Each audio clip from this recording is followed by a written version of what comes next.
మహోన్నతుడా, మహాగణుడా, సర్వోన్నతుడా, సర్వాధికారి, సర్వశక్తిమంతుడా, మీకు వందనాలు, స్తుతులు స్తుతులు స్తుతులు చెల్లిస్తున్నాం. యేసయ్యా మీకు స్తోత్రం చెల్లిస్తున్నాం. మంచి దేవా మీకు స్తోత్రం స్తోత్రం స్తోత్రం స్తోత్రం స్తోత్రం స్తోత్రం. పరిశుద్ధమైన దేవా మీకు స్తుతులు చెల్లిస్తున్నాం. మహాగణుడా మీకు స్తుతులు చెల్లిస్తున్నాం. రాజుల రాజా మీకు స్తుతులు చెల్లిస్తున్నాం. దేవా మీకు స్తుతులు. ఈ శుక్రవార ఉపవాస ప్రార్థన. అవును దేవా, ఇదిగో ఈ మొదటి నెల 2025 నూతన సంవత్సరం, ఈ మొదటి నెలలో మమ్మల్ని అందరినీ ప్రవేశపెట్టిన విధానం కొరకై స్తోత్రం స్తోత్రం స్తోత్రం స్తోత్రం స్తోత్రం. మహాగణుడానికి స్తుతులు చెల్లిస్తున్నాం. సర్వశక్తిమంతుడానికి స్తుతులు చెల్లిస్తున్నాం. కృపా సత్య సంపూర్ణుడా మీకు స్తుతులు చెల్లిస్తున్నాం. స్తుతులు స్తుతులు స్తుతులు చెల్లిస్తున్నామయ్యా.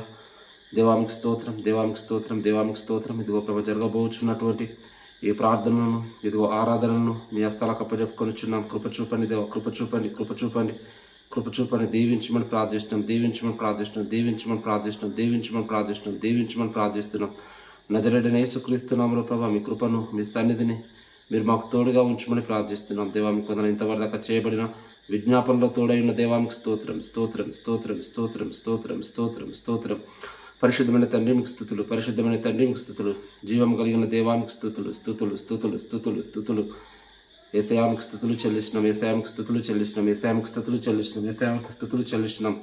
పరిశుద్ధరానికి స్తోత్రం స్తోత్రం స్తోత్రం స్తోత్రం స్తోత్రం స్తోత్రం స్తోత్రం స్తోత్రం స్తోత్రం. ఇదిగో దేవానికి స్థుతులు చెల్లిస్తున్నాం. ఈ ఉపవాస ప్రార్థనలో ప్రభా, ఇదిగో ఆరంభం మొదలుకొని చివరి వరకు మీ యొక్క సన్నిధిని మీరు మాకు తోడుగా ఉంచమని ప్రార్థిస్తున్నాం. దేవానికి స్తోత్రం చెల్లిస్తున్నాం. మేము ఏ అంశాల కొరకైతే ప్రార్థన చేయించున్నామో, ఏ విషయాల ద్వారా మీరు మాతో మాట్లాడి మమ్మల్ని సరిచేయాలనుకుంటున్నారో ప్రభా, అటు కృపను మీరు మాకు అనుగ్రహించండి అనుగ్రహించండి అనుగ్రహించండి అనుగ్రహించండి అనుగ్రహించండి. దేవానికి స్తోత్రం, దేవానికి స్తోత్రం, దేవానికి స్తోత్రం, దేవానికి స్తోత్రం స్తోత్రం స్తోత్రం స్తోత్రం స్తోత్రం స్తోత్రం స్తోత్రం స్తోత్రం స్తోత్రం. దేవ కూడి వచ్చిన బిడ్డలందరి కొరకే వందనాలు చెల్లిస్తున్నాం ప్రభా. ఇదిగో ఆన్లైన్ ప్లాట్ఫామ్ ద్వారా ఈ రకంగా యూట్యూబ్ లైవ్ ద్వారా మేము పాల్గొని ఉంటుండగా పరిశుద్ధాత్మడానికి స్తోత్రం చెల్లిస్తున్నాం, స్తోత్రం చెల్లిస్తున్నాం, స్తోత్రం చెల్లిస్తున్నాం. నమ్మకమైన తండ్రి మీకు స్థుతులు స్థుతులు స్థుతులు స్థుతులు స్థుతులు స్థుతులు స్థుతులు స్థుతులు. మహిమోన్నతరానికి స్థుతులు, మహాగణడానికి స్థుతులు స్థుతులు చెల్లిస్తున్నామయ్యా.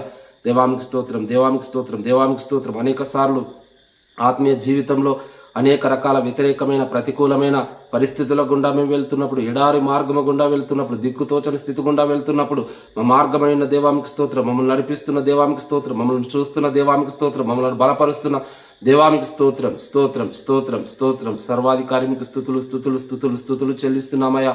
దేవానికి స్తోత్రం, దేవానికి స్తోత్రం, దేవానికి స్తోత్రం స్తోత్రం స్తోత్రం స్తోత్రం స్తోత్రం.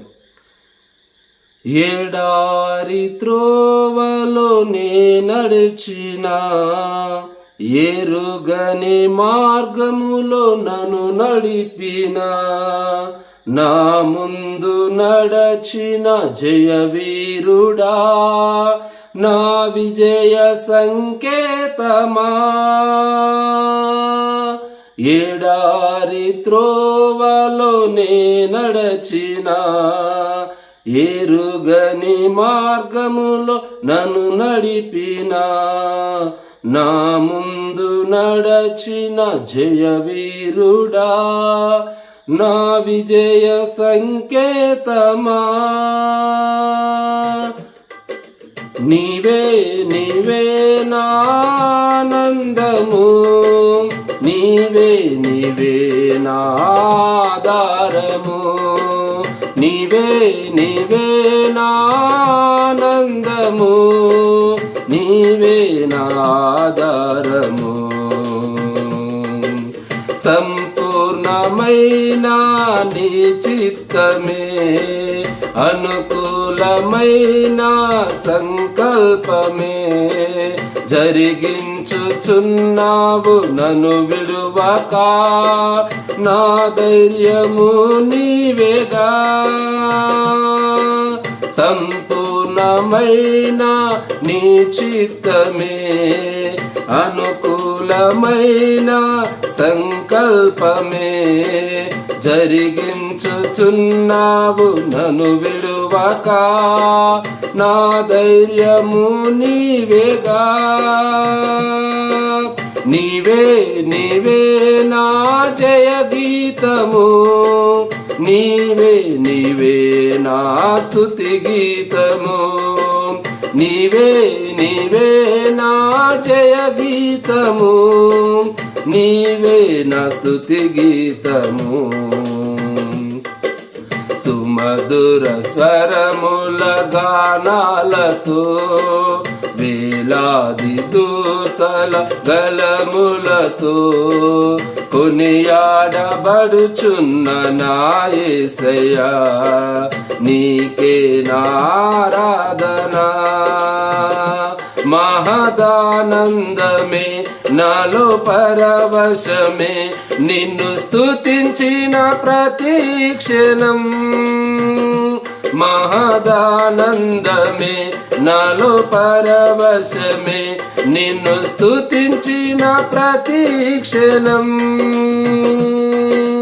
సుమధుర స్వరముల గానాలతో వేలాది దూతల గలములతో కొనియాడబడుచున్న నా యేసయ్యా, నీకే నారాధనా. స్తోత్రం స్తోత్రం. దయచేసి అందరము కళ్ళు మూసుకుని దేవుని ఆరాధన చేద్దాం. కృపగలిగిన దేవ, సర్వోన్నతుడ, సర్వాధికారి, మహాగరుడానికి స్తోత్రం స్తోత్రం స్తోత్రం స్తోత్రం. మంచి దేవానికి స్తోత్రం, బలమైన దేవానికి స్తోత్రం, సర్వాధికారి మీకు స్తుతులు స్తుతులు స్తుతులు స్తుతులు స్తుతులు స్తుతులు స్తుతులు.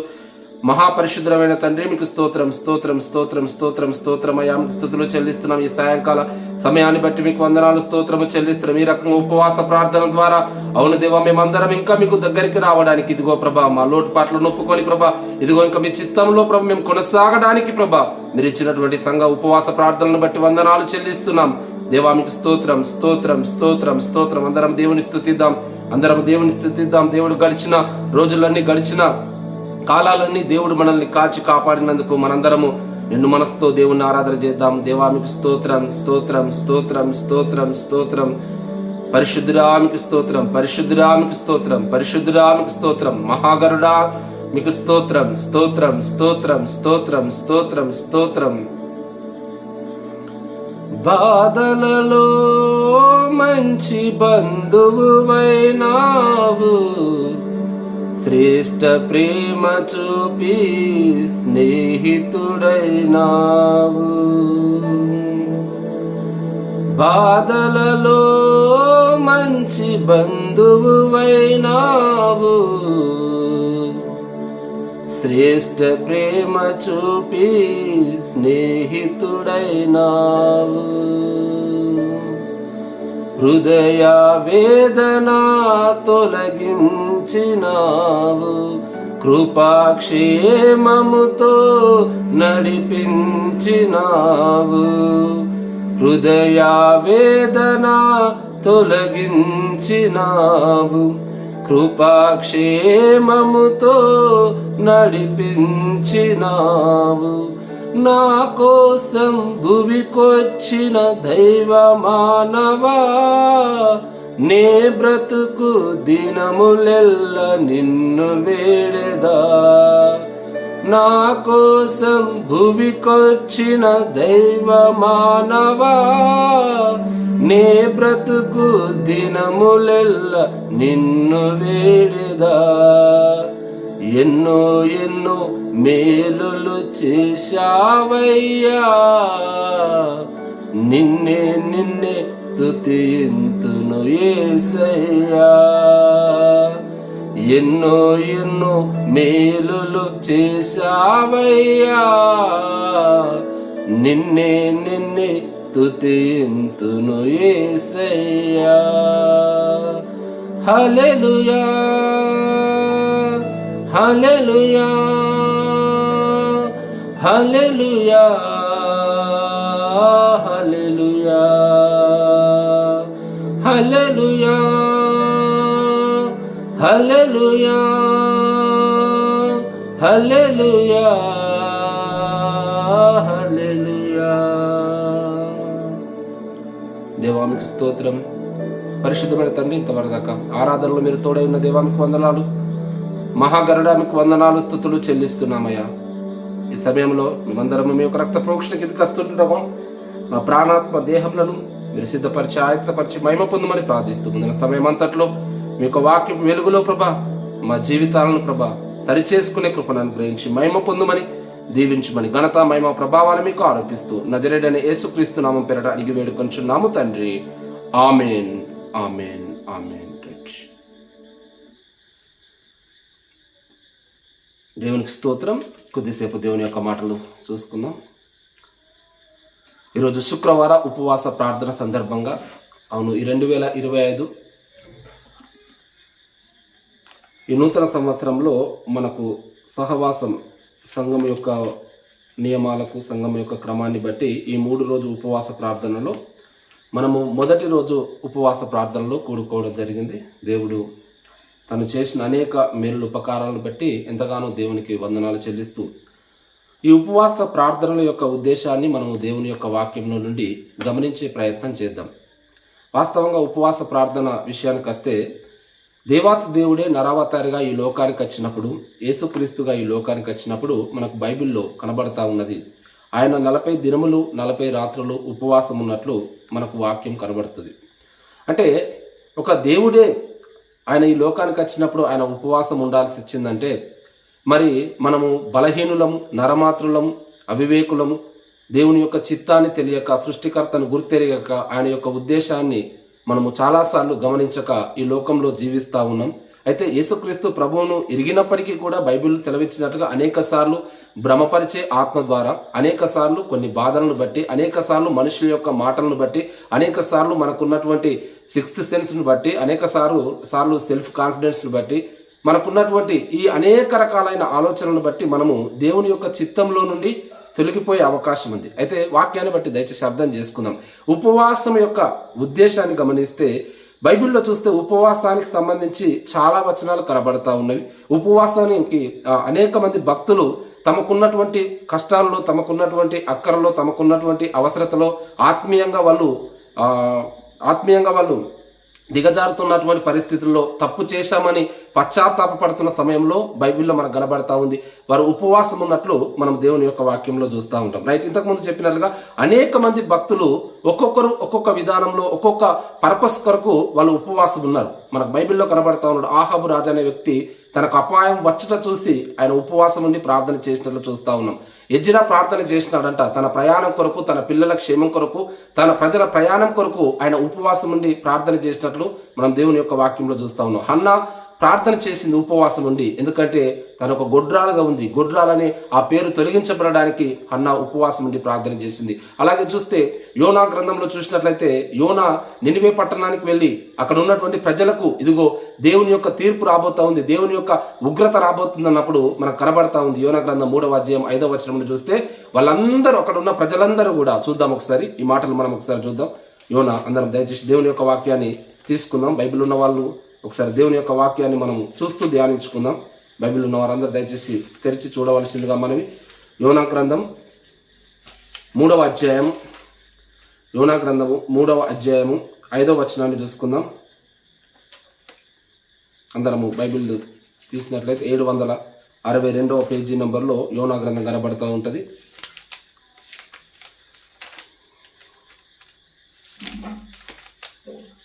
మూడవ అధ్యాయము 5వ వచనం నుండి చూద్దాం దయచేసి. నినివే పట్టణపు వారు దేవుని యందు విశ్వాసముంచి ఉపవాస దినము చాటించి గనులేమి అల్పులేమి అందరూ గోనె పట్ట కట్టుకొనిది. వాక్యంలో ఏం చూస్తున్నాం ఇక్కడ?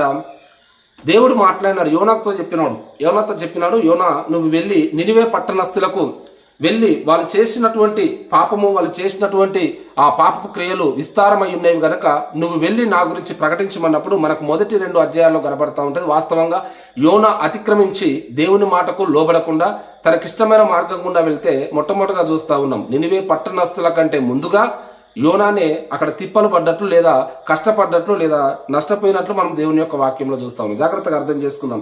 ఉపవాస ప్రార్థన ఏం చేయబోతుందో కొన్ని మాటలు ఇక్కడ మనం చూసుకుంటా ఉందాం.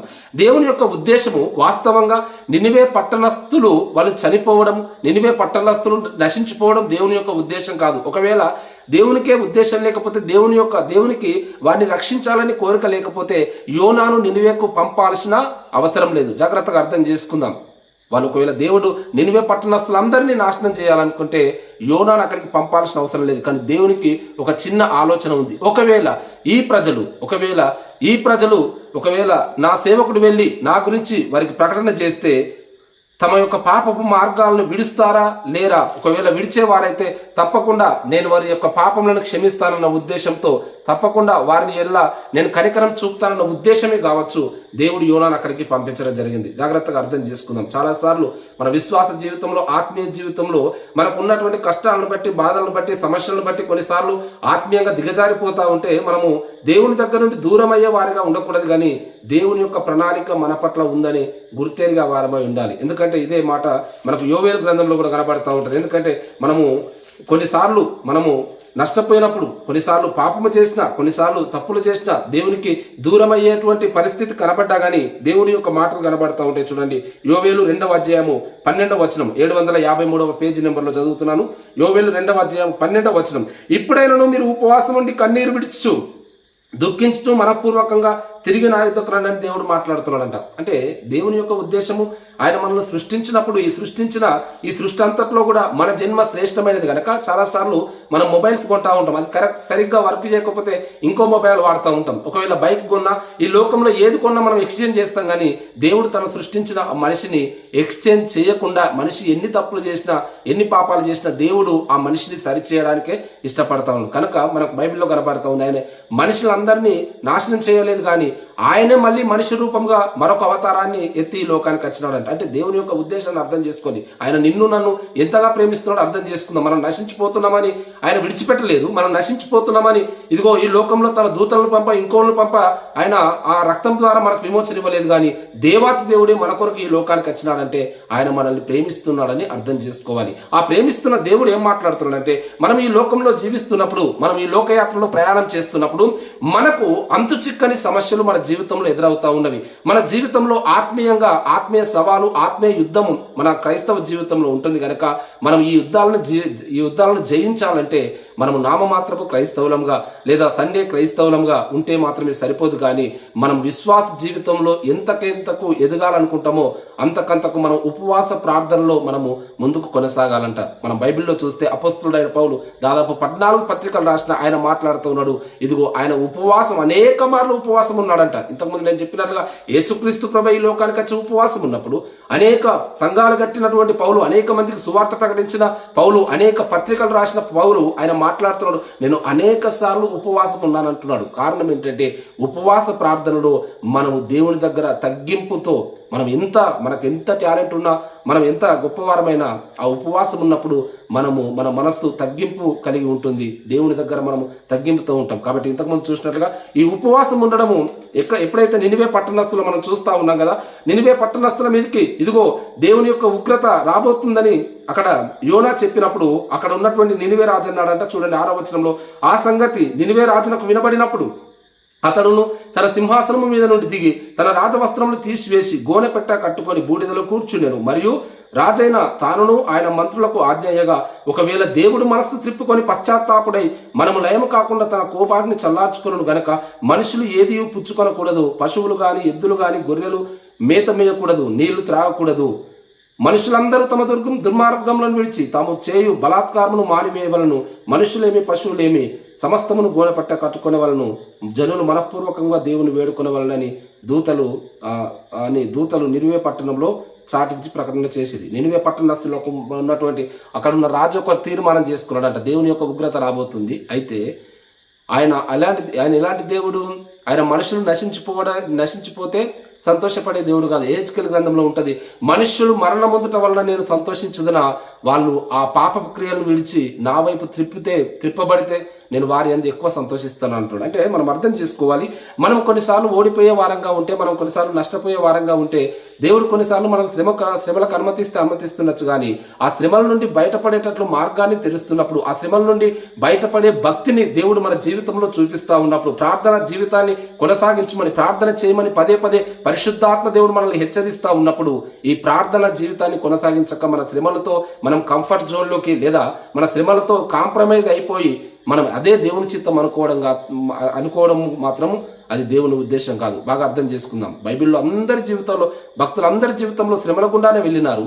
భక్తులందరూ శ్రమల గుండా వెళ్ళినారు. కానీ దేవుడు ఆ శ్రమల నుండి బయటకు తీసుకురావడానికి దేవుడు వారు ఉపవాస ప్రార్థనలో ఉన్నప్పుడు మనకు బైబిల్లో కనబడుతూ ఉంటుంది. అపొస్తలుల కార్యంలో పౌలు, బర్నబాలు దేవుని యొక్క ఉద్దేశాన్ని, వాళ్ళ యొక్క ఆత్మీయ ప్రయాణం కొరకు వాళ్ళు దేవుని దగ్గర కనిపెట్టుకున్నారంట. పరిశుద్ధాత్మ నడిపింపును కోరుకున్నారు. యెహోషాపాతు యుద్ధంలో ఓడిపోతున్నామన్న పరిస్థితిలో యెహోషాపాతు అక్కడ ఉపవాసం ఉండి ప్రార్థన చేసినాడు. ఇశ్రాయేల్ ప్రజలు ఇదిగో వాళ్ళ యుద్ధంలో 40,000 మంది కూలినప్పుడు, 40,000 మంది చనిపోయినప్పుడు యెహోషాపాతు ఇశ్రాయేలు వారు ఉపవాసం నుండి ప్రార్థన చేసినారు. మోసే కూడా దేవుని యొక్క చిత్తాన్ని, దేవుని యొక్క ఆజ్ఞలను ఆయన తీసుకోవడానికంటే ముందు 40 దినములు 40 రాత్రులు ఉపవాసం ఉన్నారు. ఇవన్నీ మీకు ఎందుకు చెప్తున్నానంటే బైబిల్లో చూస్తున్న భక్తులందరూ, అఫ్కోర్స్ కొంతమంది భక్తుల గురించి మనకు రాయబడలేదు, కానీ తప్పకుండా వాళ్ళందరూ ఉపవాస ప్రార్థనల గుండా వెళ్ళిన వారని మనం గమనించాలి. మన జీవితంలో మనకున్నటువంటి కష్టాలన్నింటినీ అధిగమించాలంటే దేవుడిచ్చిన ఆయుధం ఈ ఉపవాస ప్రార్థన. అందుకే ఇంకొక దగ్గర కూడా కనబడతా ఉంటుంది. ఒక వ్యక్తికి దయ్యం పట్టి ఇబ్బంది పడతా ఉంటే శిష్యులు పోయి ప్రార్థన చేస్తే ఆ దయ్యం విడిపించబడలేదు.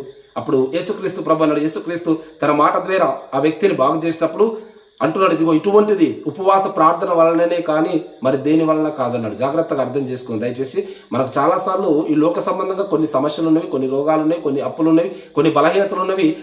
ఆ సమస్యలన్నీ ఈ లోక సంబంధంగా అవి సాధ్యపరచబడడానికి వీలు లేదు. ఈ లోక సంబంధంగా మనం ఎన్ని యుక్తులు చేసినా, ఎన్ని ప్రయత్నాలు చేసినా, ఎంత డబ్బు ఖర్చు పెట్టినా, నువ్వు ఎంత జ్ఞానాన్ని ఉపయోగించినా, నువ్వు ఏ మనుషులను నమ్మినా, ఏ రాజులను నమ్మినా, అది నీ జీవితంలో అది నీకు కార్యము అది నెరవేర్పు కాకుండా, ఆ కార్యము సఫలము కాకుండా, ఆ సమస్య పోకుండా ఉన్న సమస్యలు ఎన్నో ఉన్నవి. దాని విషయం మనందరికీ వ్యక్తిగతంగా అనుదిన జీవితంలో అనేక అనుభవం అవుతా ఉన్నవి. అయితే వాక్యం సెలవిస్తూ ఉంది, మనము ఉపవాసం ఉండి ప్రార్థన చేసినప్పుడంట వాక్యంలో కనబడుతున్నట్లుగా దేవుడు ఉన్నవి లేనట్లుగా చేస్తాడు. దేవుడు పరిస్థితులన్నీ తారుమారు చేస్తాడు. నేను చెప్తున్నాను కదా, ఎస్తేరు గ్రంథంలో చూస్తే ఎస్తేరు ఇదిగో యూదులను చంపడానికి అక్కడ ఉన్నటువంటి హామాను ప్రయత్నం చేస్తున్నప్పుడు ఆ విషయం మొర్దెకై ద్వారా మళ్ళీ ఎస్తేరుకు తెలిసినప్పుడు ఎస్తేరు మొర్దెకై చెప్తుంది, ఇదిగో నేనును నా కుటుంబీకులు నా చెలికత్తలందరూ ఉపవాసం ఉంటారు, ఇదిగో యూదులందరూ 3 దినములు ఉపవాస దినం ప్రకటించమని ఎస్తేరు మొర్దెకై ఆజ్ఞాపించినప్పుడు అక్కడ జనులందరూ కూడా ఉపవాసం ఉన్నప్పుడు రాజు యొక్క శాసనము మార్చబడ్డట్లు దేవుని యొక్క వాక్యంలో చూస్తా ఉన్నాం. దయచేసి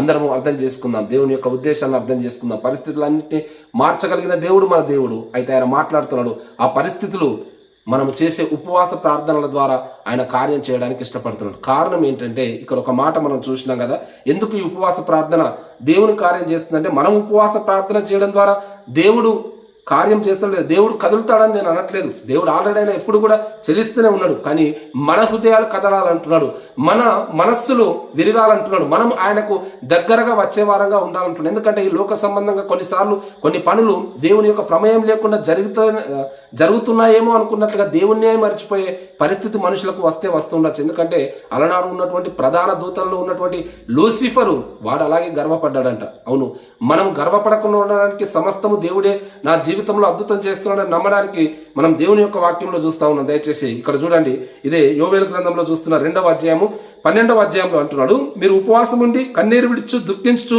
మనపూర్వకంగా తిరిగి నా యొద్దకు రండి. మీ దేవుడైన యెహోవా, ఇదే యెహోవా వాక్కు, మీ దేవుడైన యెహోవా కరుణా వాత్సల్యములు గలవారును శాంతమూర్తియు అత్యంత కృపగలవారునై ఉండి తాను చేయనుద్దేశించిన కీడును చేయక పశ్చాత్తాపడును గనుక మీ వస్త్రములను కాక మీ హృదయములను చింపుకొని ఆయన తట్టు తిరుగుడి. అంటే దేవుని యొక్క ఉద్దేశం ఎందుకు ఆయన మనల్ని ఉపవాసం ఉంటున్నాడు అంటే, మోస్ట్ ఆఫ్ ద టైం అంటే మెయిన్ కారణం అయిపోయి ఉండదు అనుకోవచ్చు. మనము చాలాసార్లు మన హృదయము దేవుని మీద నుండి తొలగిపోతుందేమో. మనము విశ్వాస జీవితంలో భ్రమలో కొన్నిసార్లు నడిచే అవకాశం ఉంటుంది. ఒకవేళ భక్తిలో కొనసాగలేక, వాక్యంలో సరియైన వాక్యము క్రమం లేకుండా, ఆ ఆత్మీయ జీవితం లేకుండా, ఉపవాసం లేకుండా ఉంటే భక్తి అనే భ్రమలో మనం నడుస్తూ ఉండొచ్చు. ఎందుకంటే బైబిల్లో ఉంది, ఇదిగో అపవాది వాడు ఏర్పరచబడిన వారిని సైతము సాతాను మోసపుచ్చే ప్రయత్నం చేస్తున్నాడంట. దేవుని యొక్క ఉద్దేశాన్ని మనం అర్థం చేసుకుంటే ఆయన రాజ్యం చేరేంత వరకు మనం కనిపెట్టుకోవాల్సిన వారమై ఉన్నాం కనుక ఇక్కడ అర్థం చేసుకోండి. మాట్లాడుతున్నాడు, ఇదిగో మనము వాడు సాతాను మనల్ని వాడు మోసపుచ్చడానికి ప్రయత్నం చేస్తున్నాడు కనుక మనం కనిపెట్టుకొని ఉండాలి. వాడు మన హృదయాలను మోసపుచ్చేవాడు. జాగ్రత్తగా అర్థం చేసుకుంటే ఈ భూమి మీద జరిగిన మొట్టమొదటి పాపము ఆదాము హవ్వ ద్వారా సైతాను వారిని వ్యభిచారం చేసేటట్లు, దొంగతనం చేసేటట్లు, ఇంకేదో నరహత్య చేసేటట్లు ప్రేరేపించలేదు, కానీ వాడు తన హవ్వ యొక్క హృదయాన్ని ప్రేరేపించినట్లు చూస్తూ ఉన్నాం. కాబట్టి ఈ హృదయం ప్రేరేపించబడి ఎక్కడ మనము తప్పిపోతామో, తప్పుడు మార్గం గుండా వెళ్తామో అన్న ఆ ఆలోచన ఉండకుండా వాక్యంలో చూస్తున్నట్లుగా ఏం చేయాలంటే మన హృదయము దేవుని వైపు త్రిప్పబడేటట్లుగా మనము ప్రయత్నం చేయాలి. మన హృదయము దేవుని వైపుకు ఎత్తబడేటట్లుగా మనము సిద్ధపడాలని దేవుని యొక్క వాక్యంలో చూస్తా ఉన్నాం. కాబట్టి అందరం కూడా ఈ మాటలు అర్థం చేసుకున్నాం. ఉపవాస ప్రార్థన ద్వారా ఇంతకుముందు చూసినట్లు ఇంకా చూద్దాం. 14వ వచనంలో అంటున్నాడు, ఒకవేళ ఆయన మనసు త్రిప్పుకొని పశ్చాత్తాపడి మీ దేవుడైన యెహోవాకు తగిన నైవేద్యమును పానార్పమును మీకు దీవెనగా అనుగ్రహింపడని ఎవడు చెప్పగలడు? ఏం మాట్లాడుతున్నాడు? మనం పాపం చేసినప్పుడు, దేవునికి దూరం అయిపోయినప్పుడు, మన అతిక్రమల ద్వారా దేవుని సన్నిధికి మనం దేవుని సన్నిధి నుండి పారిపోయే వారంగా ఉన్నప్పుడు వాక్యంలో చూస్తూ ఉంది.